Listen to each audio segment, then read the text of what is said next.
the Indiana Fever fan reaction because we, believe it or not, and I understand to my knowledge, hell has not froze over, but we actually signed a big.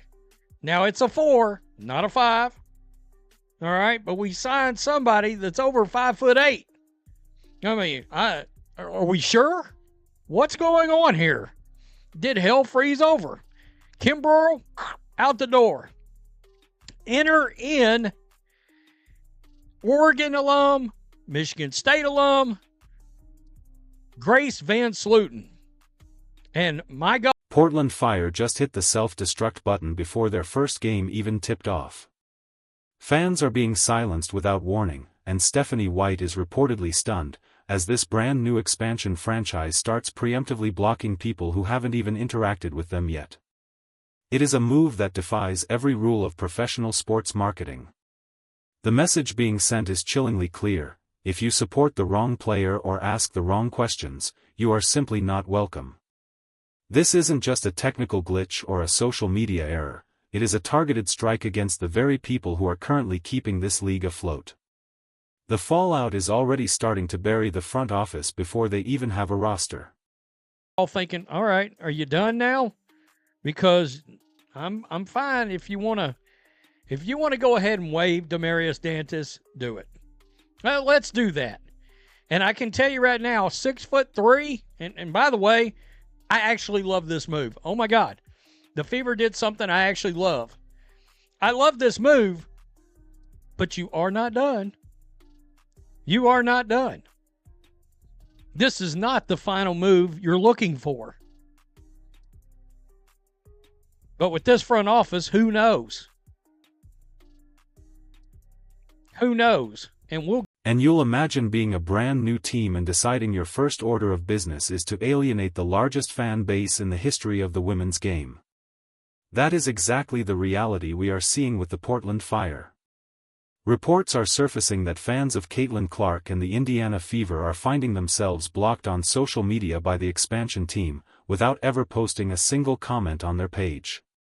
It is a proactive, aggressive censorship campaign that has left the entire basketball community scratching their heads in disbelief.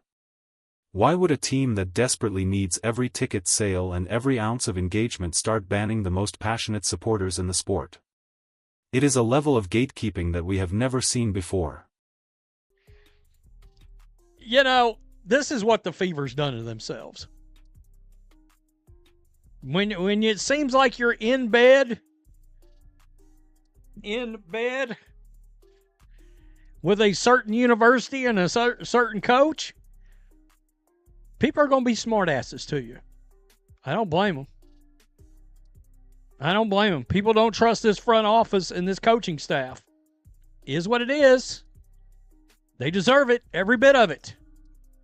Farkas cast. Yeah, we'll get to you in a minute, bud.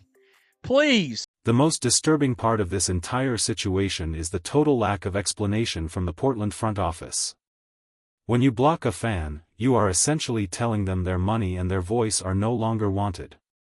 But to do it to people who have never even visited your page suggests there is a blacklist being shared behind the scenes. Stephanie White and other leaders in the sport are looking at this and wondering how the league can possibly grow if new franchises are acting like exclusive country clubs. This isn't how you build a brand, it's how you build a wall. The rejection of the Clark Effect fans is a slap in the face to the growth of the game, and the silence from the team is deafening. I knew it. So Passat, really not game ready. Bummer. Well, Passat, she's still a 4. I believe she's 6'4".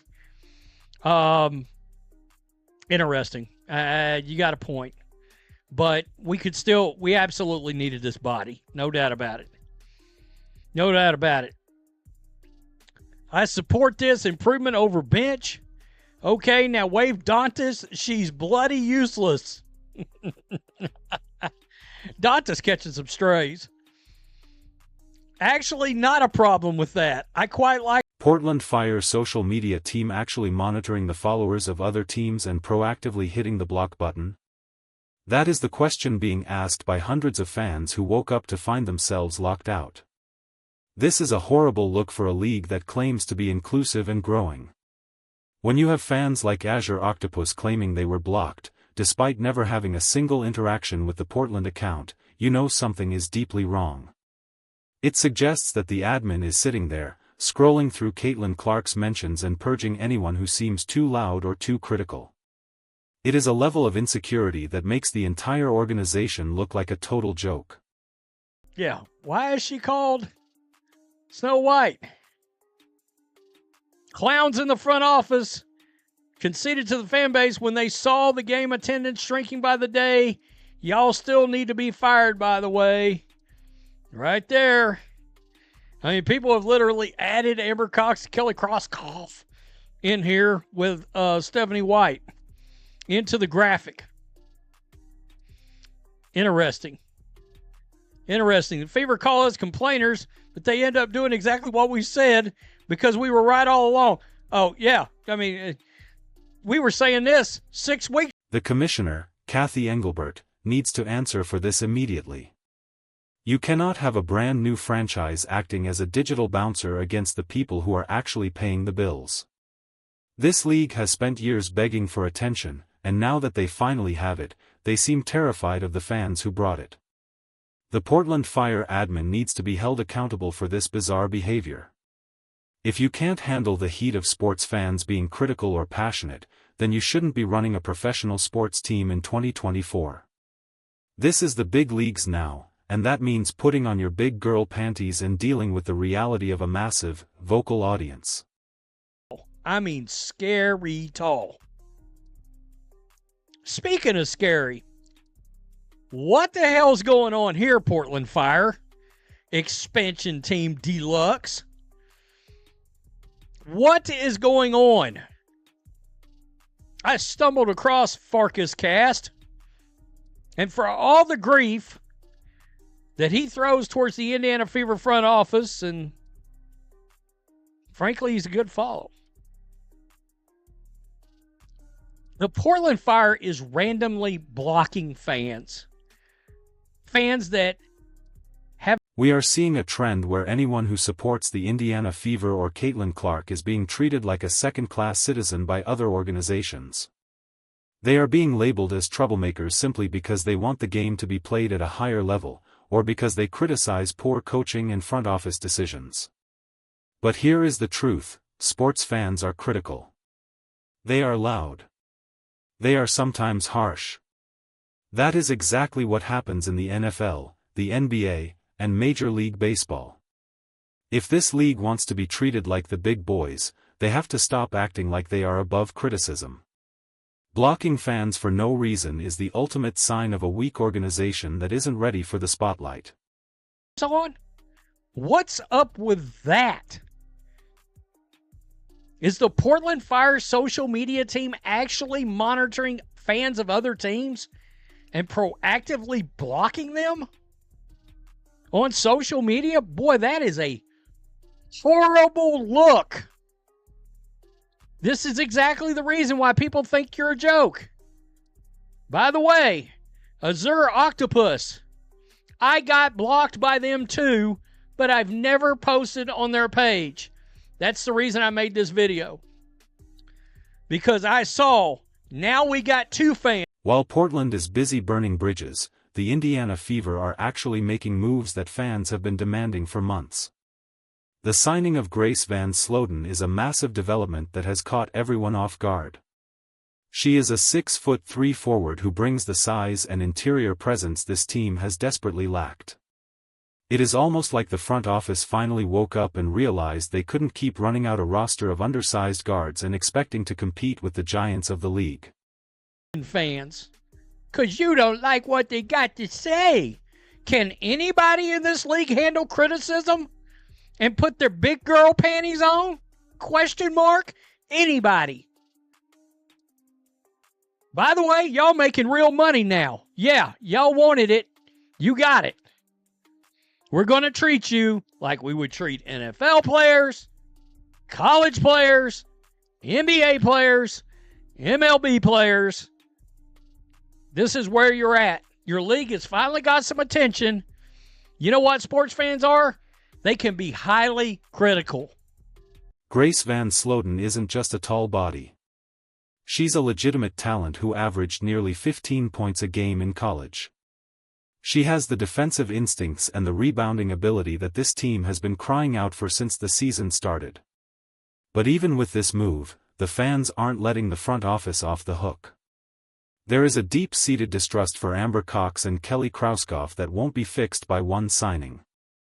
The fans have been right all along about the lack of length on this roster, and the fact that it took this long to address it is a testament to the incompetence that has plagued the Indiana organization for years. They are finally listening, but it might be too little, too late. The dynamic between the coaching staff and the fans is reaching a boiling point.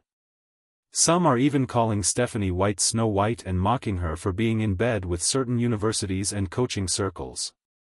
The perception is that this league is one giant good old boys club, or in this case, a good old girls club, where jobs are given based on connections rather than results. When you see fans being blocked by expansion teams and the Fever front office making moves that they previously ignored, it's easy to see why the trust is gone. The fans aren't just complainers.